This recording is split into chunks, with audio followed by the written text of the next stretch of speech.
extended operating hours ng LRT-1 umarangkada na. Paglilinaw ng pamunuan ng tren, ipatutupad lamang ang 30-minute extension tuwing weekdays. Si Isaiah Mirafuentes sa detalye. Magandang balita para sa mga commuter ng LRT-1. Simula kagabi, extended na ang kanilang operasyon ng 30 minutes. Sa bagong schedule ng LRT-1, 10:30 PM na ang huling biyahe ng tren mula sa Dr. Santos Station.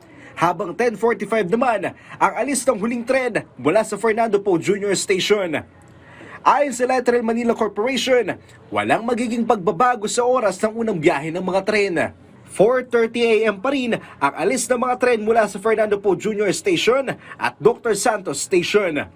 Layunin ng extended operating hours na tulungan ng mga commuters na umuwi ng gabi, pati na rin ang mga nagtatrabaho sa night shift.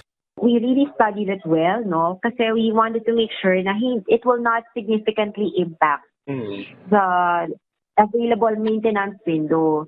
Kasi po alam natin, LRT-1 has 25 stations. And then any extension po noon, syempre mas tatagal yung ikot yung dating ng last train, diba? From the line to the depot, no? May mga maintenance works yan. Syempre kailangan namin gawin ito to ensure yung continuous availability, reliability, and safety of our service. Ang extended operating hours ay tuwing weekdays lang. Tuwing weekend, 9:30 PM ang alis ng huling tren sa Dr. Santos Station at 9:45 naman sa Fernando Poe Jr. Station. 6,000 passengers ang madadagdag sa LRT-1 dahil sa extended operation.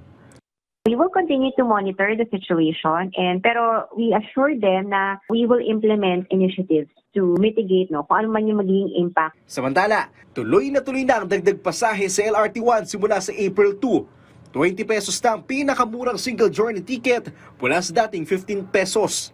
Nauna na nag-extend ng 1 oras ang operasyon ng MRT-3 noong Lunes. Isaiah Mirafuentes para sa Pambansang TV sa Bagong Pilipinas.